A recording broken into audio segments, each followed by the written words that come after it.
আসসালামু আলাইকুম। খুলনা বিভাগে কুষ্টিয়া জেলায় একটা দরিদ্র ঘরে সুমন নামে একটা ছেলে থাকতো। ছেলেটা ছিল অনেক গরিব।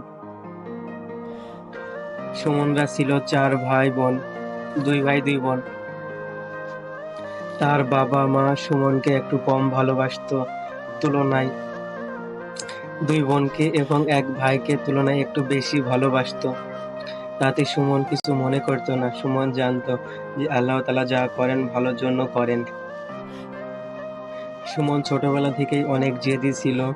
সব বিষয়ে নিজেকে আগ্রহ করত সবকিছু পাওয়ার জন্য। সুমনের বাবা-মা সুমনকে একটু অবহেলা করত।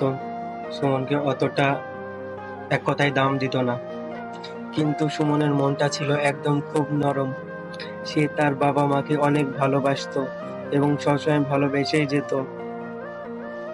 সুমন যে তার বাবা-মাকে অনেক ভালোবাসতো সেটা সুমন প্রকাশ করত না।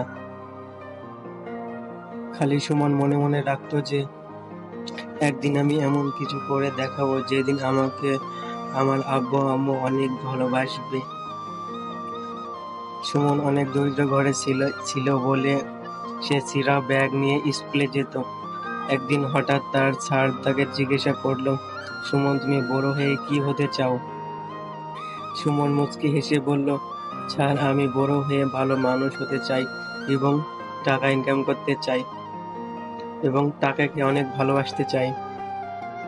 এই কথা শুনে সবাই হাসতে লাগলো ক্লাসের।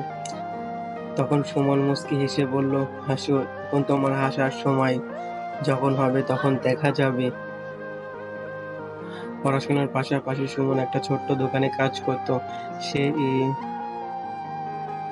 সে ভেবেছিল যে আমি এখানে 4 থেকে 5 বছর কাজ করব, কিছু টাকা আয় করে নিব, তারপর আমি বড় কিছু করার চেষ্টা করব। সে ওই দোকান থেকে 4-5 বছর পরে চলে যায়। তারপরে সে নতুন ব্যবসা শুরু করে। আস্তে আস্তে সে অনেক টাকা পয়সার মালিক হয়। তখন সে গ্রামে আসে। গ্রামে আসার পর তার আত্মীয়-স্বজন, বন্ধু-বান্ধব সবাই বলে, তুই আমাকে ভুলেই গেছিস? সুমন তখন মুচকি হেসে বলে, আমি তোদেরকে ভুলে যাইনি, টাকা তোদের থেকে আমাকে ভুলে যেতে বাধ্য করেছে। সুমন ছিল অনেক মেধাবী, অনেক জ্ঞানী, কিন্তু সে মধ্যবিত্ত পরিবারে থাকার জন্য সে অত কিছু করতে পারত না।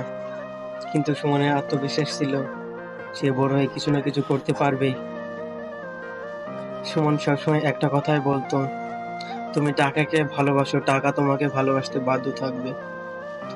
যাই করো না কেন টাকাকে ভুলে যেও না। তুমি যদি টাকাকে ভুলে যাও, টাকা তোমাকে ভুলে যাবে।